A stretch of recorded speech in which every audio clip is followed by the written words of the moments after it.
Capítulo 3. Os que choram. Dormir, comer, dançar, fazer sexo, assistir TV, beber num bar, pegar o metrô, se preocupar, tuitar, tomar banho, ler. Tudo isso pode encher as nossas noites. Por que então essa oração pede que Deus vele especificamente os que trabalham, vigiam ou choram? Na verdade, não sei. Obviamente, a intenção não foi resumir todo o esboço de atividades noturnas.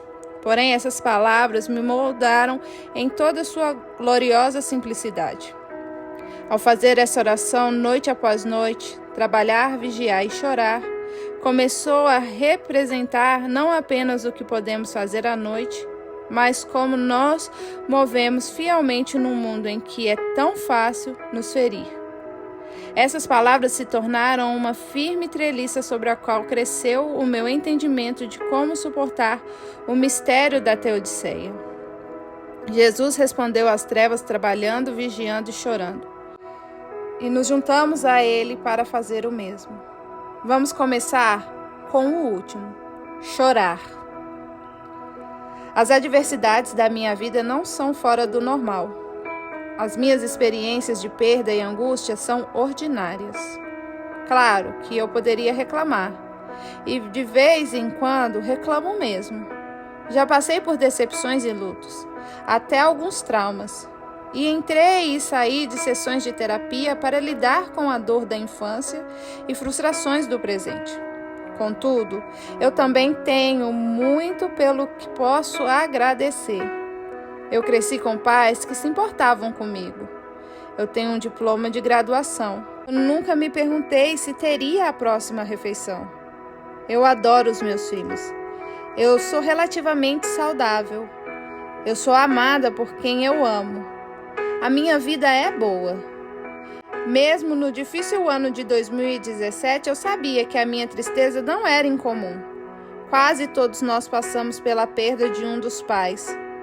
Quase 1/4 das grávidas sofrem um aborto espontâneo. A maior parte das pessoas já se mudou, sentiu saudade de casa e ficou solitária.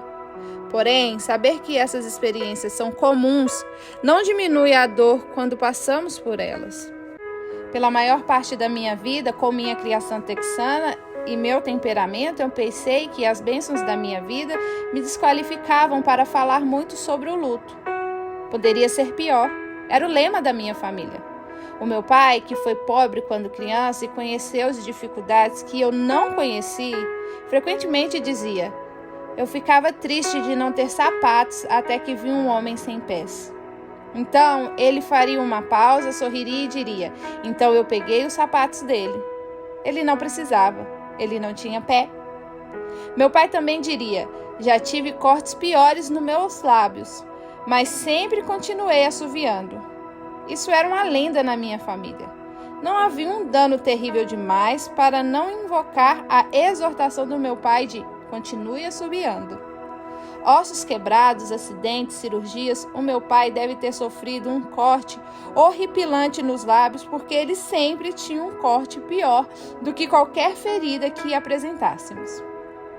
Walker Percy escreveu que a cultura do sul dos Estados Unidos era uma espécie de sincretismo entre estoicismo e cristianismo, e os meus pais sorririam e aguentariam o tranco com o melhor dos estoicos.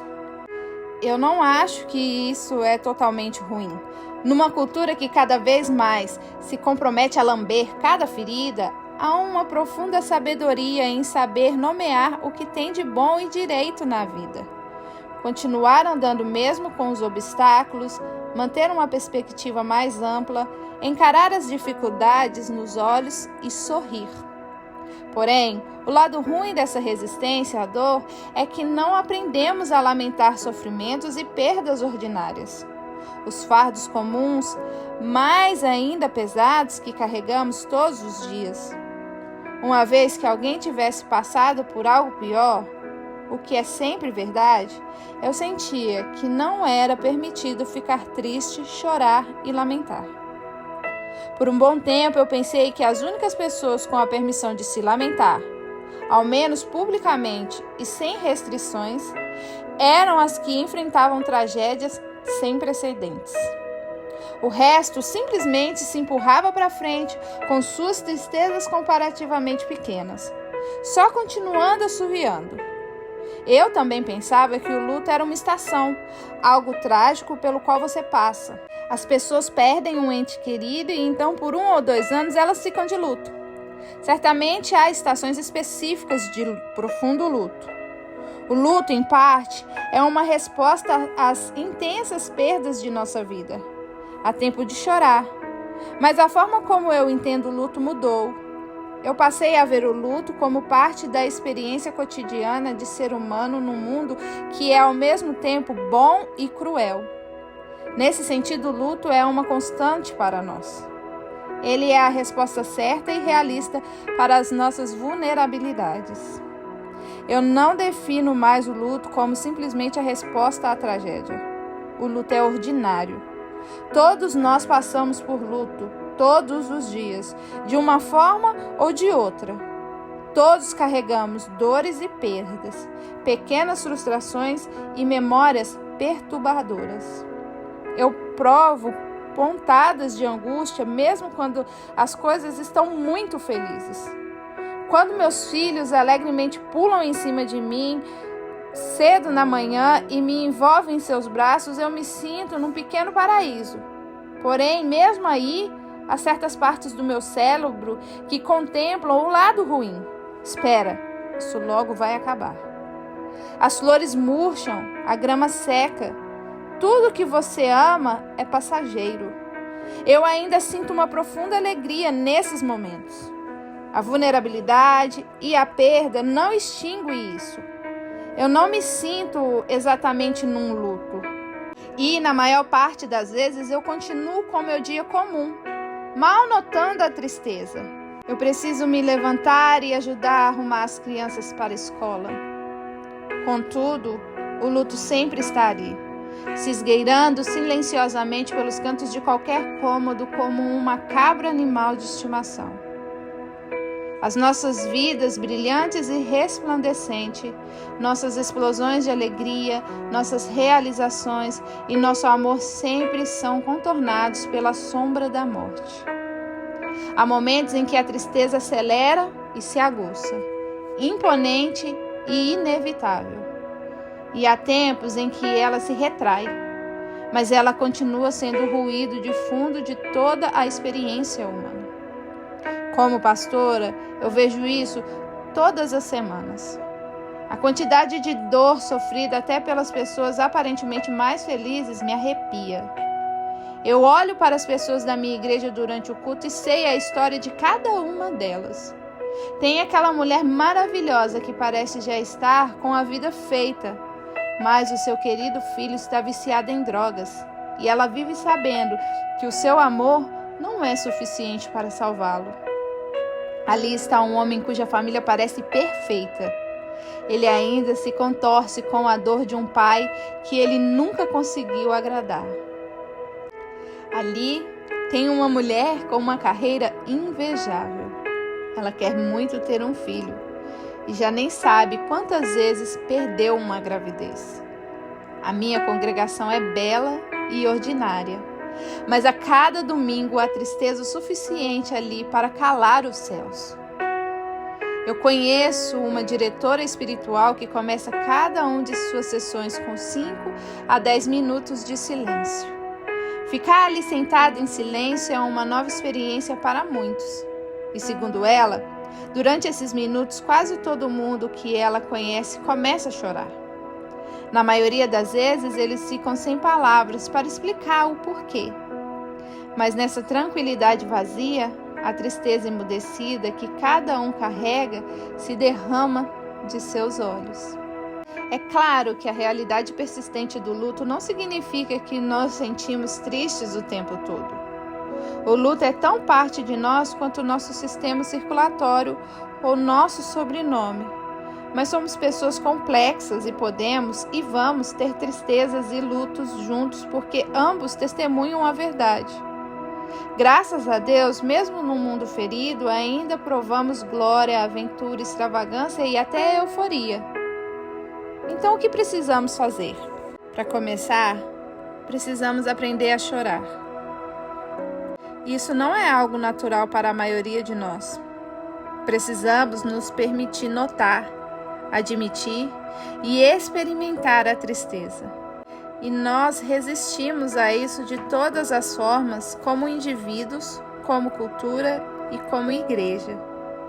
Esta oração das completas não nos permite ignorar o luto. Ela nos lembra dos que choram, porque todos sabemos lá no fundo que toda noite tem gente chorando. E uma noite ou outra, essa pessoa será você. Eu tenho um amigo cuja família estava caindo aos pedaços. Sempre otimista, ele me disse um dia: o problema não é o luto, mas me sentir triste. Eu estou cansado de me sentir triste. Eu quase ri. Não da tragédia dele, mas porque me identifiquei com o sentimento dele. O nosso problema é com o sentimento de tristeza. Vamos fazer praticamente qualquer coisa para evitá-lo. E se precisamos nos sentir tristes, ao mesmo tempo queremos que nossa tristeza acabe quando já estamos fartos dela. Nós queremos que o luto seja apenas mais uma tarefa na nossa lista. O temporizador da alma vai tocar e podemos ir para a próxima tarefa. Mas não é assim que o luto funciona. Nós o controlamos tanto quanto controlamos o clima. Não é simplesmente uma atividade intelectual, um reconhecimento cognitivo da perda. Sentir tristeza é o custo de ser vivo emocionalmente. Na verdade, é o custo até da santidade. Os cristãos precisam se permitir ser um povo que lamenta. Faz parte do pacote. É uma característica essencial de quem Jesus chama de bem-aventurados. Mary Allerton, uma poeta puritana que viajou para a América no Mayflower, escreveu um poema depois de seu filho nascer morto. Começa assim: não há tempo para o luto agora, não há tempo. Só há tempo para trabalhar no frio. Quase 4 séculos depois de Allerton escrever essas palavras, eu estava no meu gabinete pastoral com uma mulher contando sobre a sua angústia. Eu estou de luto, mas não tenho tempo para isso. Eu tenho que trabalhar. Eu não posso parar. A semelhança foi impressionante. Aqui estão 2 mulheres em circunstâncias completamente diferentes, em 2 séculos diferentes, e sem saber, disseram exatamente a mesma coisa. Elas tinham a mesma dor. A maioria dos americanos tem uma tendência herdada de resistir ao luto. É o nosso DNA nacional. É a água em que nadamos. Os Estados Unidos tendem para o otimismo e o progresso, a ocupação e a produtividade. Não parar. Fomos simultaneamente ensinados que não podemos ter tempo para o luto. Henry Nouwen começa o seu livro Uma Carta de Consolação com a história dos meses que seguiram a morte de sua mãe, quando percebeu que havia enchido sua vida de trabalho e diversas atividades. Ele escreveu o seguinte: a vida ocupada certamente não me encorajou a ouvir meus gritos interiores. Mas um dia, quando eu parei por um tempo no meu escritório entre compromissos, eu repentinamente percebi que eu não tinha derramado uma lágrima sequer antes ou depois da morte de minha mãe. Naquele momento, eu vi que o mundo tinha tanto domínio sobre mim que ele não me permitia experimentar plenamente nem mesmo o evento mais pessoal, mais íntimo e mais misterioso da minha vida. Era como se as vozes ao meu redor dissessem: você não pode parar, a vida continua. As pessoas morrem, mas você precisa continuar a viver, trabalhar e lutar. Não dá para voltar ao passado. Olha para o que está na sua frente. Eu obedeci a essas vozes. Mas eu sabia que isso não iria durar se eu realmente quisesse levar a minha mãe e a mim mesmo a sério. Nouwen foi para um monastério por 6 meses e nesse tempo de quietude, ele se pegou chorando tranquilamente, mesmo quando ele não estava pensando conscientemente sobre sua mãe ou qualquer outra perda. Na oração e na lentidão, algo se liberou dentro dele. Depois que meu pai morreu, eu tirei uma semana para viajar de volta ao Texas, para 7 dias cheios de reuniões e preparativos funerários. Então eu voltei diretamente para o trabalho, aceitando mais palestras e projetos de escritas, me enfiando no novo ministério da minha igreja local. Nas horas mais lentas da noite, o luto reprimido demandava uma audiência, mas eu normalmente me recusava a escutar. Todo esse trabalho e ocupação eram vícios aceitáveis que me permitiam evitar, como Nauen, meus gritos interiores. Todavia, a não ser que concedamos certo espaço para o luto, não podemos conhecer as profundezas do amor de Deus, o Deus que cura e retorce a dor, a forma que o luto traz sabedoria, conforto e até alegria. Se não dermos espaço para o luto, ele não irá simplesmente desaparecer. O luto é teimoso. Ele dará um jeito de ser ouvido ou morreremos tentando silenciá-lo. Se não encararmos diretamente, ele nos comerá pelos cantos, de modos que não são sempre fáceis de reconhecer como luto. Explosão de raiva, ansiedade fora de controle, vazio, compulsividade, amargura, regurgitação e vício sem fim. O luto é um fantasma que não pode descansar até que seu propósito seja cumprido. Por anos, Jonathan viveu com uma corrente de raiva subterrânea quase constante. Ela o moldou e a nossa vida comum também, como um fio desencapado no meio da casa. Quando ele começou a ver nossa terapeuta, Ginger, a sua raiva começou lentamente a murchar. Todo mundo que o conhecia começou a ver que ele se tornara uma pessoa mais profunda. Ele ainda é um homem sanguíneo, e até ele admitiria que mesmo hoje ele não é um exemplo de serenidade, mas ele está aprendendo a ser tardio em irar. Curiosamente, à medida que sua raiva ia embora, ele chorava. No começo, quase o tempo todo. Acontecia com tanta frequência e de forma tão pública que uma mulher gentil na igreja chegou um domingo com alguns lencinhos de presente. Isso era o sinal de cura. Ginger nos disse que debaixo da raiva sempre está o medo, ou a tristeza, ou ambos. Um registro de luto está sendo ignorado há muito e agora exigia uma audiência. Jonathan estava enlutado por perdas enterradas, até mesmo uma dor muda e desconhecida. A raiva se endurecera ao redor de sua velha ferida infectada e escrutada, e ele não podia ser curado até que um pouco de sangue saísse. Então as lágrimas corriam como sangue. Hoje, embora ele chore menos, ele está muito disposto a chorar. As suas lágrimas estão mais perto da superfície. Ele já ganhou lencinhos de presente, afinal. Houve muitas discussões nos últimos anos sobre a cultura de cancelamento e como ela sufoca as discordâncias e leva a uma sociedade mais polarizada e menos gentil. A resposta cristã a uma cultura do cancelamento não pode ser imitá-la ou perpetuá-la, mas também não podemos simplesmente condenar certos cancelamentos em prol de uma forma pura de lógica esclarecida que não possui emoção alguma.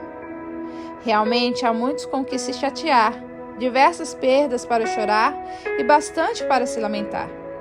O testemunho profético da igreja para a cultura do cancelamento deve ser uma comunidade que sabe como chorar junto diante da dor e injustiça no mundo, tanto no passado quanto no presente, e da realidade de nosso pecado e miséria.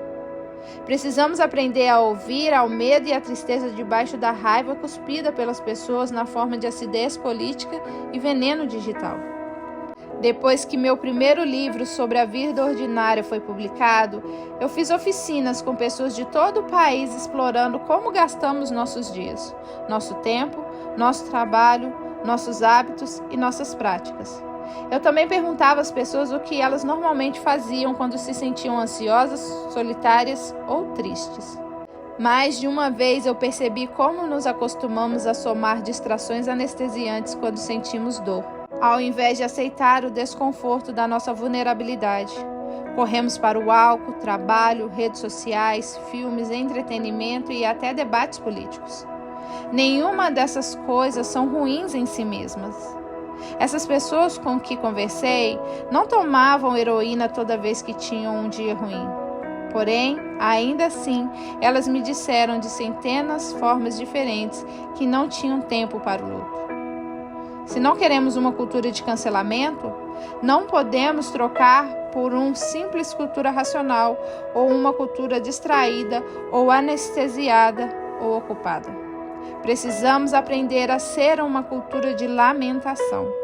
Como igreja, precisamos aprender a desacelerar e permitir o vazio continuar sem preenchimento. Precisamos separar tempo para o luto. Uma das minhas imagens favoritas do povo de Deus se encontra numa passagem pouco conhecida do livro de Esdras. No fim do exílio, a fundação do templo finalmente tinha sido firmada. Houve uma grande festa, pois o povo de Israel se reuniu para adorar e para marcar a restauração de Deus. Era esse o momento que eles esperavam, o auge de sua redenção.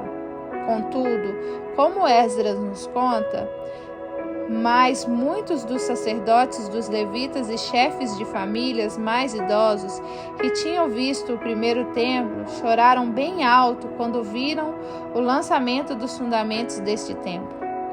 Muitos também gritavam de júbilo. Assim, não se podia distinguir as vozes de júbilo das vozes de choro do povo, pois os gritos do povo eram muito fortes e o som se ouvia de longe. Esdras 3, 12 e 13. Que se dane a dignidade. Essas pessoas sabiam como festejar e como lamentar suas perdas ao mesmo tempo. Mesmo nesse momento de restauração triunfante, ainda havia uma cicatriz e valia a pena chorar por ela. É assim que vai ser a vida até que Deus endireite as coisas. A vida no interim, no já, mas ainda não. Vimos o lançamento do fundamento do templo. Na verdade, Paulo chama Jesus de fundamento, 1 Coríntios 3:11. Há uma beleza abundante nessa vida de fé que recebemos. Há uma graça quase inimaginável que recebemos mesmo nos dias mais comuns. Contudo, a renovação ainda não aconteceu. A perda sempre está presente. A beleza e a dor estão entrelaçadas, sendo impossível separá-las. Em Esdras, a resposta do povo de Deus era admitir tudo isso, sem negar ou minimizar nada disso, proclamando esperança e perda como completamente verdadeiras. Tanto que ninguém podia distinguir os gritos de alegria dos choros de tristeza. Não conseguimos aprender isso sozinhos. Precisamos de práticas cristãs comunitárias para nos ensinar a verbalizar tanto a plenitude da dor quanto a plenitude da alegria, sem diminuir um só fio de cabelo de um ou de outro. No seu livro Moods House, Sábado na Oca, Lauren Wiener observa como os cristãos são rápidos para proclamar a ressurreição e a esperança, o que ela elogia. Mas, segundo ela, os que as igrejas não fazem tão bem é o lamento. Perdemos um ritual para o processo longo e cansativo da angústia e perda. Porém, para andar fielmente por este mundo sombrio, precisamos lamentar nossas perdas, por mais trágico ou corriqueiras que sejam. Precisamos chorar com os que choram. A nossa tarefa é adotar práticas em que nomeamos com total sinceridade a miséria do mundo e a promessa do que está por vir. Os Salmos foram o primeiro livro da oração da Igreja. Desde os primeiros pais e mães cristãos, a oração era recitar os Salmos da mesma forma que um evangélico hoje poderia assumir que a oração é falar com Deus nas nossas palavras. Na discussão de Robert Winken sobre os pais da Igreja, ele diz: A oração vem primeiro, porque sem uma oração regular e disciplinada não há vida espiritual genuína. E a oração, para o monge, significa algo bem específico: recitar as orações dos salmos, deixados aos nossos próprios pensamentos e orações. A oração se move na superfície. Os salmos afrouxam a sua língua e lhes davam uma linguagem para ler os livros do coração e entrar numa conversa mais profunda com Deus. Todos somos tão carregados de ressentimento e suspeitas subconscientes, desejos desarmônicos e crenças meia-boca que precisamos de um tutorial constante da Igreja Antiga.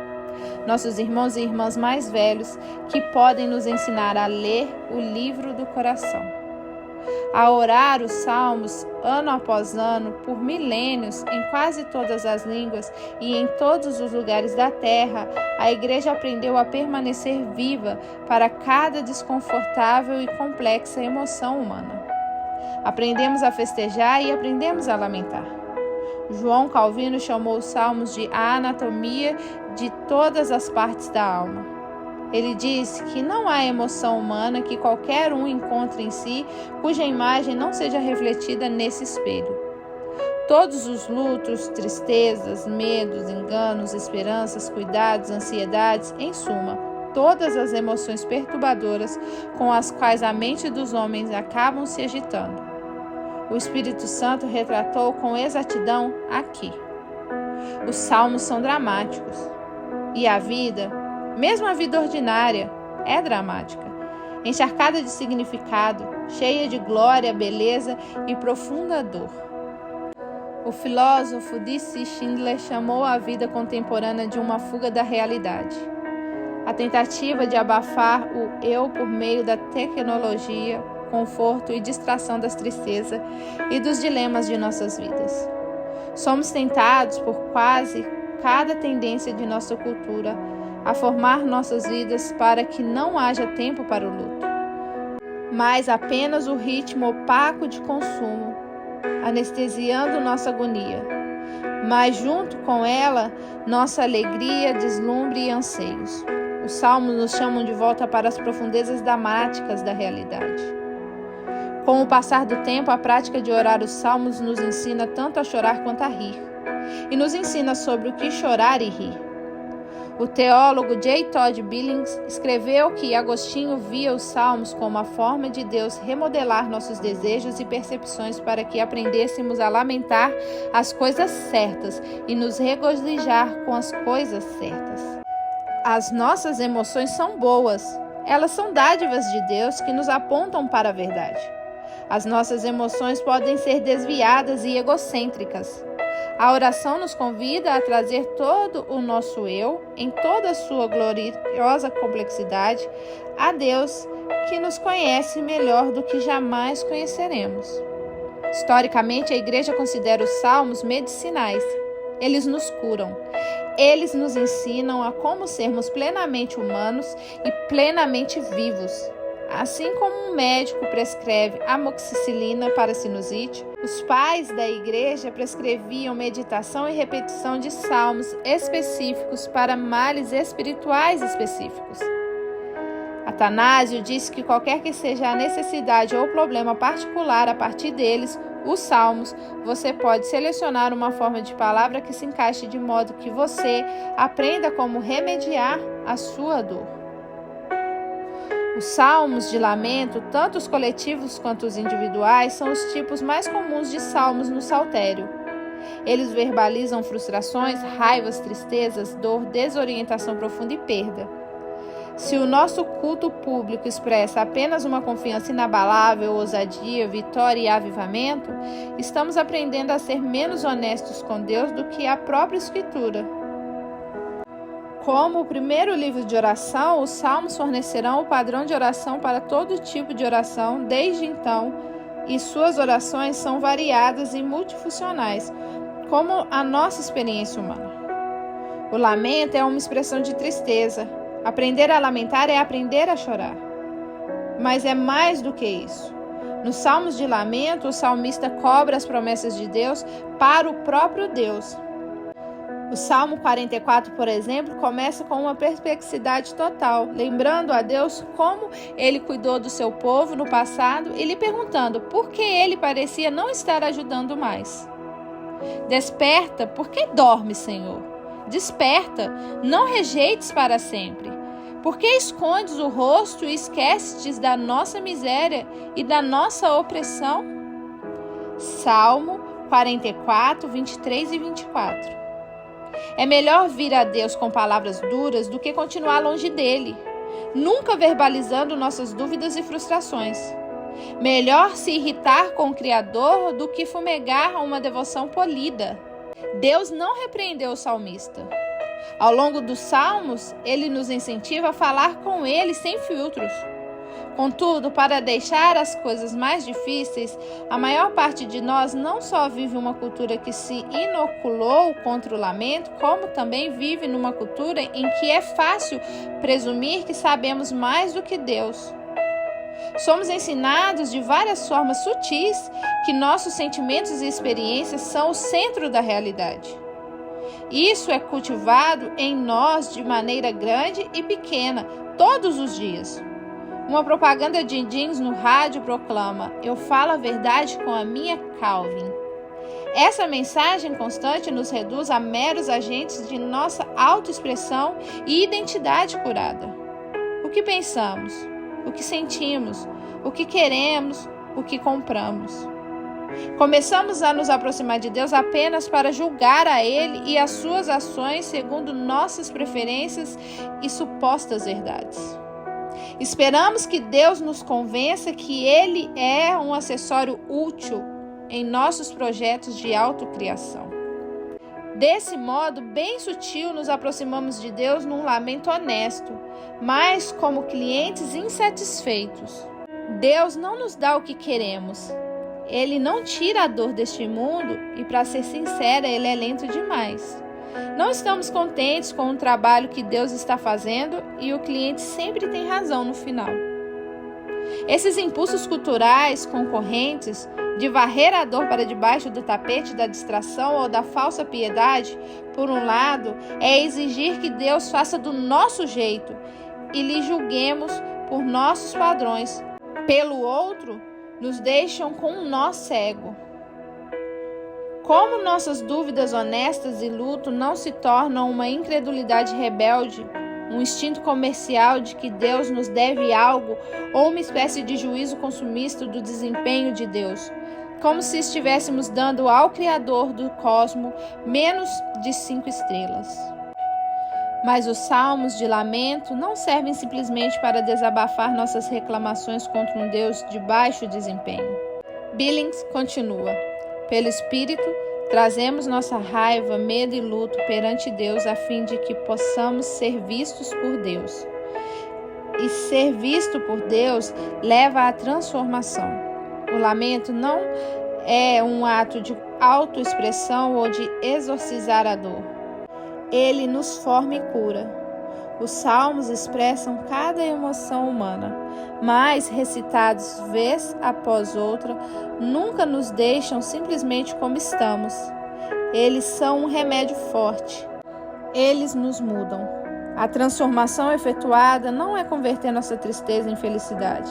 Eles não pegam pessoas tristes e lhes tornam irritavelmente sorridentes e otimistas. Eles nunca dizem, veja o lado positivo ou não é tão ruim assim. Nem nos dizem por que sofremos.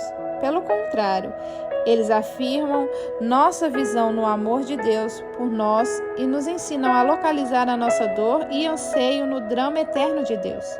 Eles nos formam para ser um povo que pode manter as profundezas da nossa dor com total sinceridade, ao mesmo tempo em que nos mantém firmes nas promessas de Deus. A igreja primitiva entendia que orar os salmos era orar com o próprio Cristo, em parte porque Cristo orou os salmos. Muitas vezes ele os repetiu mais do que qualquer outra parte das escrituras hebraicas. E enquanto morria, as palavras de Salmos 22 estavam prontas nos seus lábios. Essas palavras de tenebrosa dor foram dele. Quando olhamos para a vida de Jesus, vemos um homem plenamente vivo, tanto para o choro quanto para o riso, para a dor e para a alegria. Ele bebeu tudo isso até a última gota, puro e sem mistura. Jesus chorou como quem tem esperança, mas a sua esperança não diminuiu o seu choro.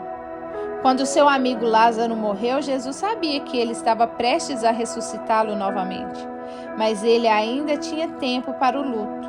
Jesus chorou. Jesus também leva o mal a sério. Na frente do túmulo de seu amigo, ele não estava apenas lamentando que Lázaro tivesse parado de respirar.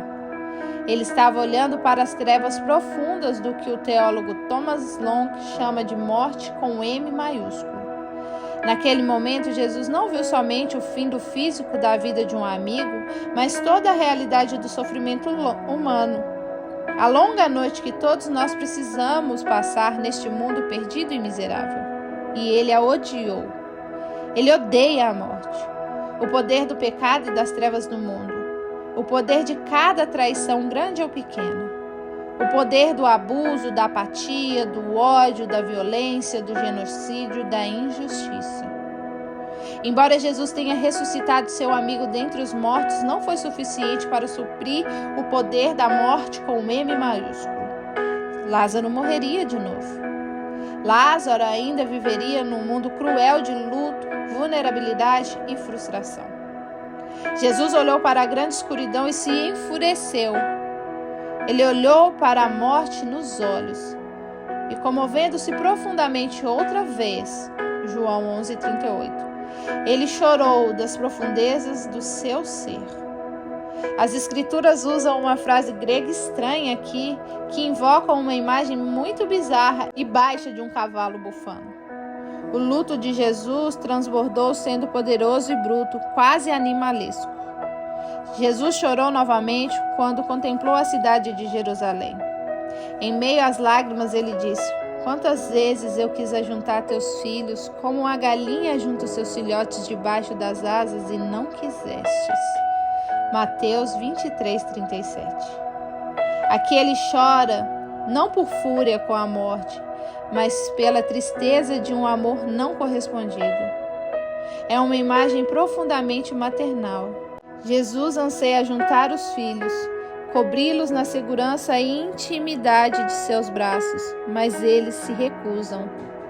Ocupado e distraído, a cidade fervilhante dá as costas. Qualquer mãe que presenciou sentar e ver seu filho se destruir, assistir a seu amado caminhar para a destruição, a exploração ou o vício, observa como aquele filho para quem ela cantou e ninou desapareceu numa pessoa que ela não pode reconhecer. Sabe um pouco sobre o choro de Jesus por Jerusalém. O próprio Deus tirou um tempo para o luto. Ele não é distante do peso de um coração partido e do terror à dor dos olhos inchados que choram tanto que não têm mais lágrimas. Ele não se anestesiou ou minimizou suas perdas. Ele nunca deu uma resposta pronta. Deus foi e continua sendo assustadoramente vivo emocionalmente. O fim da Bíblia se volta para o fim dos tempos, e João descreve um momento arrebatador em que Deus enxugará cada lágrima dos olhos do seu povo. Apocalipse 21:4. Quando finalmente virmos Deus face a face, seremos completos. Enfim, e não haverá mais morte, choro ou dor. Toda justiça será feita. Mas, espere, antes vamos chorar bastante uma última vez. A redenção não pula as trevas, mas sim exige que até a última lágrima seja derramada. Os cristãos acreditam que um lugar de alegria eterna não só existe, como também é mais real que o lugar diminutivo da tristeza e da dor que agora conhecemos. Claro que a imagem de Deus enxugando nossas lágrimas pode ser uma metáfora, uma afirmação de que todas as coisas darão certo no final. Mas, e se não for uma linguagem estritamente poética? E se diante do rosto de nosso Criador tivermos uma última chance de honrar todas as perdas que essa vida nos trouxe? E se pudermos estar perante Deus um dia e ouvir nossa história de vida contada pela primeira vez de forma exata e completa, com todas as reviravoltas e sentido que não percebemos quando a vivemos. E se a história incluir todas as trevas de sofrimento, todos os ferimentos que recebemos e passamos aos outros, todo o terror da morte com M maiúsculo e recebemos a chance de chorar uma última vez ao lado do próprio Deus. E se antes de começarmos a viver num mundo onde tudo se renovará, chorarmos com o único que é capaz de enxugar permanentemente todas as lágrimas.